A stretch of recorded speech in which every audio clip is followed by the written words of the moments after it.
Bienvenidos. El tema que vamos a tratar en este video son las leyes de Kirchhoff. Antes de entrar de lleno a este tema, es importante entender por qué estamos estudiando esto y para qué nos sirve. Muy bien.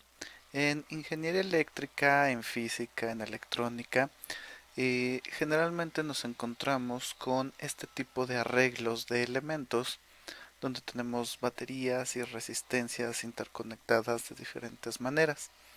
Y resulta de interés particular para nosotros conocer la corriente, es decir, la cantidad de electrones que pasa por alguno de estos elementos o por alguna de estas interconexiones. ¿Por qué es importante conocer estas corrientes y estos voltajes? Porque de esta manera nosotros podemos controlar el flujo de esta corriente y podemos aprovechar este flujo de corriente para desarrollar diferentes actividades, ya sea para alimentar alguna carga, ya sea un motor, una lámpara, una computadora, etcétera, ¿sale? Entonces, cuando nosotros analizamos un circuito, lo que más nos interesa es conocer la corriente y el voltaje que pasa o que recibe cada uno de estos elementos. Las resistencias, puede haber otro tipo de elementos, capacitores, inductores, etcétera. Pero lo que nos interesa es conocer las corrientes y los voltajes en las diferentes partes del circuito. Muy bien. Ahora, cuando tenemos un arreglo como este, donde tenemos resistencias interconectadas de diferentes formas y tenemos una única batería que proporciona el voltaje, es decir, la fuerza que empuja a los electrones en todo este arreglo, pues la forma de analizar estos circuitos es relativamente sencilla, ¿no? Aplicando la ley de Ohm, que nos dice que la corriente es igual a el voltaje entre la resistencia, y identificando los diferentes arreglos, por ejemplo, este arreglo que se encuentra en serie, se puede simplificar haciendo la sumatoria.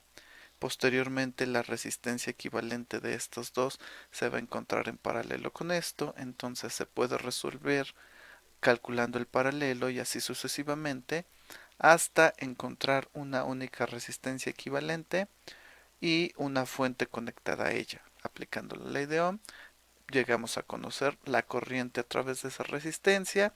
Aplicando el procedimiento inverso, podemos ir identificando la corriente que pasa por alguno o por cada elemento de este circuito. Muy bien. Ahora, el problema o la situación que ahora nos compete y que trata de resolver esta metodología es cuando tenemos más de una fuente de alimentación. Vamos a tomar, por ejemplo, el circuito que tenemos aquí abajo. Ahora tenemos dos fuentes de alimentación y por lo tanto ya no nos es posible o no es tan fácil identificar si estas dos resistencias se encuentran en serie o en paralelo o de qué forma, y no nos es tan fácil hacer el análisis como lo hubiéramos podido haber hecho en este circuito sencillo. Entonces, para cuando tenemos esta clase de arreglos donde tenemos más de una fuente de alimentación, se aplican las leyes de Kirchhoff. Ahora, las leyes de Kirchhoff se pueden enunciar como se tienen aquí a continuación, pero yo considero que es más importante antes que eh, aprendernos el enunciado, es, en mi opinión, mejor entender qué significan o cómo se interpretan, ¿sale? Pero primero vamos a partir del enunciado. Las leyes de Kirchhoff se pueden dividir en dos leyes, la ley de nodos y la ley de mallas. Ahora, primero vamos a hablar o vamos a entender el enunciado de estas leyes y después vamos a hablar qué es un nodo y qué es una malla, ¿sale? Entonces, el enunciado dice, en cualquier nodo, la suma de las corrientes que entran en ese nodo es igual a la suma de las corrientes que salen. Muy bien. La ley de mallas. En una malla, la suma de todas las caídas de tensión es igual a la tensión total suministrada. Muy interesante. Entonces, ¿qué es un nodo y qué es una malla? ¿Sale? De forma práctica y muy sencilla, podemos definir a un nodo como la interconexión de más de dos elementos. Entonces, vamos a escribirlo aquí. Aquí, nodo. Conexión de más de dos elementos. ¿Sale? ¿Qué quiere decir esto? Quiere decir que un punto donde se encuentren conectados más de dos elementos se le va a nombrar nodo. Este punto tenemos conectados únicamente la batería 1 y la resistencia 1. Por lo tanto, no puede ser considerado un nodo, pues no cumple la definición. Este punto tenemos la interconexión resistencia 1, resistencia 3, resistencia 4. Por lo tanto, sí cumple con la definición y la podemos nombrar nodo 1. ¿Correcto? Lo mismo pasa con esta esquina. Solo tenemos dos elementos conectados. Aquí también y aquí también. Pero en este punto sí tenemos tres elementos conectados. R2, R4 y BAT2. Entonces, este punto puede ser considerado como nuestro nodo número 2. Muy bien. Ahora, a partir de la definición, nos dice, en cualquier nodo, la sumatoria de las corrientes que entran es igual a la suma de las corrientes que salen. ¿Esto qué quiere decir? Esto quiere decir que esta batería va a establecer un sentido de corriente de esta manera, ¿sale? Y esta batería va a establecer un sentido de corriente de esta manera. Entonces, esta la vamos a llamar corriente 1, esta la vamos a llamar corriente 2 y son las corrientes que están entrando en el nodo.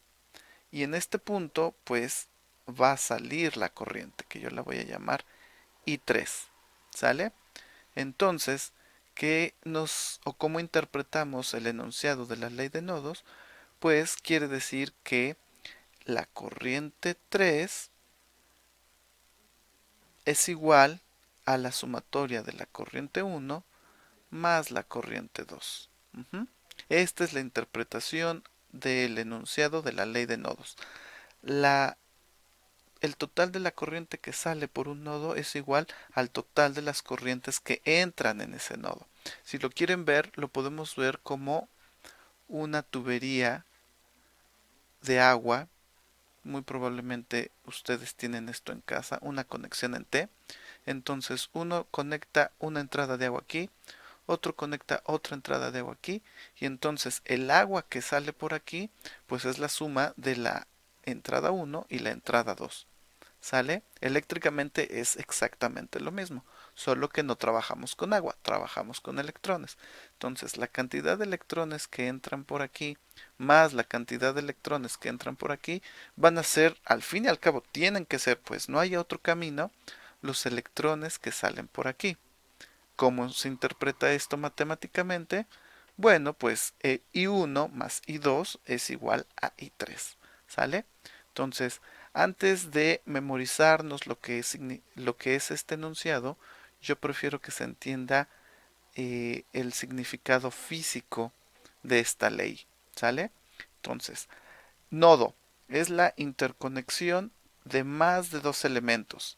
Al tener la conexión de más de dos elementos, tenemos más de dos caminos por los que la corriente puede seguir. Por lo tanto, la corriente total que salga por ese nodo va a ser igual a la sumatoria de todas las corrientes que entran por ese nodo. ¿Sale? Ahora vamos a la siguiente ley, la ley de mallas. Y primero tenemos que definir qué es una malla. Muy bien, una malla se puede definir coloquialmente como el camino que siguen los electrones desde una terminal de la fuente a la terminal opuesta de la misma fuente sin pasar más de una vez por el mismo camino. Muy bien. Entonces, ¿qué quiere decir esto o cómo se interpreta esto? Lo que es una malla. Ok, déjenme poner el título malla. Y esto fue nodo. Entonces, ¿cómo se va a interpretar lo que es una malla? Bueno, me dice que es el camino que pueden seguir los electrones desde una terminal de una fuente a la terminal opuesta de la misma fuente, sin pasar dos veces por el mismo lugar. Entonces, podemos tomar el sentido real de la corriente, que va de negativo a positivo, o podemos tomar el sentido convencional de la fuente, que es de positivo a negativo. Eso no importa. Lo que importa es que yo vaya de una terminal a la otra de la batería y no cruce más de una vez por el mismo camino. Entonces los electrones podrían seguir este camino. ¿Sale? Nos venimos por aquí, por aquí, por aquí y listo. Ya llegamos a la terminal opuesta de la batería que estamos analizando. Entonces, este camino constituye una malla y generalmente para identificarla nosotros nombramos los puntos principales por los que este camino pasa. Por ejemplo, vamos a nombrar a las esquinas A, la esquina B, que ahorita no nos va a servir, pero posteriormente sí, C y D. Entonces, en negro tendríamos la malla A, N1, N2, D. ¿Por qué? Porque son los puntos por los que pasa esta corriente. Muy bien. Ahora, no es el único camino que puede seguir. Puede seguir este camino. Vamos a ponerlo ahora en otro color. Puede venirse en este sentido. Viene para acá, viene para acá. ¿Sale? Entonces podemos tener otra malla. Podemos tener la malla A, B, C, D. ¿Correcto? Y ahora, ese fue el análisis para esta batería. Pero lo mismo se puede tener un análisis similar para la batería 2. Por ejemplo, si se analiza la batería número 2, se puede tener este camino. ¿Están de acuerdo? Y entonces podemos tener una nueva malla más, que sería la malla B, N1, N2, C. ¿Correcto? ¿Podríamos tener otro camino para esa fuente? Probablemente sí. Podríamos tener este camino, ¿correcto? Y sería la malla PADC. Pero si se fijan, estas dos son relativamente, o mejor dicho, son la misma. Entonces, no va a ser de gran utilidad. ¿Por qué? Porque al momento de analizar la malla MABCD, me va a dar el mismo resultado que analizar la malla BADC, porque son realmente la misma. Entonces, se acostumbra pues solamente a analizarla una vez. No hay ningún problema. Si ustedes quieren analizar ambas, pueden hacerlo y en algún momento dado se van a dar cuenta que ambas son la misma ecuación y por lo tanto no va a resultar útil para la solución de nuestro sistema de ecuaciones. Recuerden que para resolver un sistema de ecuaciones se necesitan tener n número de ecuaciones linealmente independientes, donde n es el número de variables a encontrar. Entonces, tener dos ecuaciones que son la misma, pues no me sirve para resolver un sistema de ecuaciones, ¿correcto? Ahora, algo también importante que ustedes se pueden preguntar es, ¿hay otro camino? Vamos a ver, tal vez alguno de ustedes está pensando en el siguiente camino que voy a dibujar a continuación. Seamos verde. Podemos decir, la corriente de esta batería puede seguir este camino y luego venirse para acá y luego venirse para acá. Recuerden que cuando analizamos una batería ignoramos todas las demás. Entonces sale. Podemos tener este camino. Pero ¿qué pasa aquí? Pasa que la corriente que nosotros imaginamos pasó dos veces por el mismo punto. Entonces ya no cumple esta segunda restricción. ¿Sale? Entonces no resulta válida de acuerdo a nuestra definición y por lo tanto no se puede considerar como una malla. ¿Correcto? Entonces ya tenemos definido lo que es una malla. Vamos a analizar la interpretación de la ley de las mallas. ¿Correcto? Solo déjenme hacer esto más grande para que lo puedan ver mejor. Y vamos a borrar los dibujos que estuvimos haciendo. Muy bien. Entonces, escojan cualquiera de las mallas que hayamos dibujado anteriormente. Por ejemplo, yo voy a tomar la malla ABCD porque resulta particularmente interesante ya que en esta malla tenemos dos fuentes de alimentación. Si se fijan en ABCD, tenemos batería 1 y batería 2, ¿correcto? Entonces, ¿qué nos dice la ley de mallas? Dice que la sumatoria de todas las caídas de tensión es igual a la tensión total suministrada. ¿Eso qué quiere decir? Que la fuerza con la que empujan todas las baterías dentro de una malla se va a distribuir en cada una de las resistencias que están en esa malla. Otra forma de decirlo es batería 1, el voltaje de la batería 1, vamos a tomar en este sentido. Y aquí sucede algo interesante. Observen que estoy entrando por la terminal negativa y salgo por la terminal positiva siguiendo el sentido convencional, perdón, el sentido real de la corriente. Entonces, una regla puede ser, si siguiendo el sentido que yo haya decidido de mi corriente, entro por la terminal negativa de una batería, ese voltaje se resta. ¿Sale? Esa puede ser una regla que ustedes se pueden memorizar y que les simplifica un poco el análisis. Sin embargo, ustedes pueden hacer un análisis con un mejor criterio analizando la conexión de estas dos baterías. Imagínense que eliminan todos los elementos intermedios y entonces van a tener BAT 1 conectado con BAT 2. ¿Sale? ¿Qué va a pasar con este tipo de conexión? Los voltajes se van a restar. ¿Sale? Esta batería, en el ejemplo, va de 0 a 10 volts. ¿Sale? Esta batería en esta terminal tiene 0 y aquí tiene 20 volts. Entonces, si nosotros medimos el voltaje entre estas dos terminales, pues estamos midiendo de 10 a 20 volts. Por lo tanto, lo que vamos a medir son 10 volts. ¿Sale? Que es exactamente lo mismo que si nosotros restáramos los voltajes. Entonces, cualquier cosa que a ustedes les sirva para entender el análisis está bien. Ya sea que se aprendan el enunciado que les mencioné, siguiendo el sentido real de la corriente. Si me encuentro con una terminal negativa de una batería, el voltaje suministrado por esa batería se resta. ¿Sale?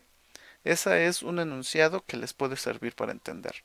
O bien pueden hacer el análisis que se hizo anteriormente. Otro análisis que se puede hacer es dibujar el sentido de las corrientes. Por ejemplo, esto sería I1 y para la batería 2, siguiendo el sentido real, I2 sería en este sentido. Entonces las corrientes chocan y por lo tanto los voltajes se restan. Cualquier forma que a ustedes les sirva para entender la manera de analizarlo está bien. El enunciado, la interconexión de las baterías o el sentido de las corrientes, no hay ningún problema. Entonces, esto es el voltaje suministrado por las baterías. ¿Y a qué debe de ser igual? A las caídas de voltajes dentro de mi circuito. Entonces, va a ser la corriente aquí en esta resistencia voy a tener una caída de voltaje que va a estar dada o descrita por el valor de la corriente 1 multiplicado por la resistencia 1. Después, en este punto, voy a encontrarme el valor de la corriente 1 multiplicado por la resistencia 3. ¿Correcto? Oh, mi error, perdonen ustedes.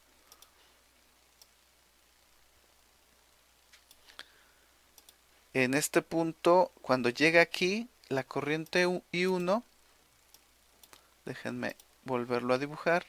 Cuando llega a este punto la corriente I1, entra un nodo, ¿sale? Entonces I1 aquí ya no llega a I1. I1 llega hasta el nodo. En el nodo hasta este punto llega I2 y aquí se convierte en I3. Entonces la forma correcta de plantearlo ahora es menos I2, recuerden que tiene el sentido opuesto al sentido en el que estamos analizando la corriente, I2 por R3, ¿sale? Y entonces sigue en este sentido, no se encuentra ninguna resistencia hasta llegar aquí. Cuando llega aquí, I3 se vuelve a dividir en I1 y en I2. Entonces aquí vamos a tener más el valor de la resistencia 2 multiplicado por I1. ¿Sale? Entonces, los voltajes suministrados con el signo correspondiente por la polaridad de estas fuentes es igual a las caídas de los voltajes en cada una de las resistencias, considerando el sentido de la corriente que fluye por esa resistencia. ¿Correcto? Entonces, estas son las leyes de Kirchhoff. Estas leyes nos permiten establecer ecuaciones donde se relacionan los voltajes y los valores de las resistencias dentro de nuestro circuito, y posteriormente, al plantear una serie de ecuaciones dependiendo del número de variables que queremos calcular, en este caso queremos calcular corriente 1, corriente 2 y corriente 3, entonces tenemos que plantear tres ecuaciones linealmente independientes. Para eso nos podemos apoyar en el análisis de alguna otra malla y el análisis de algún nodo, para de esa manera tener tres ecuaciones linealmente independientes, plantear nuestro sistema y resolverlo. Pero eso lo vamos a hacer en el siguiente ejemplo. Para este momento lo único que queríamos lograr era entender para qué sirven las leyes de Kirchhoff, cómo son las leyes de Kirchhoff, qué conceptos necesito entender para aplicar las leyes de Kirchhoff y aplicarlos en un pequeño ejemplo sin llegar a resolver las ecuaciones, ¿correcto? Pues esto es todo para este tema y nos vemos en el siguiente video.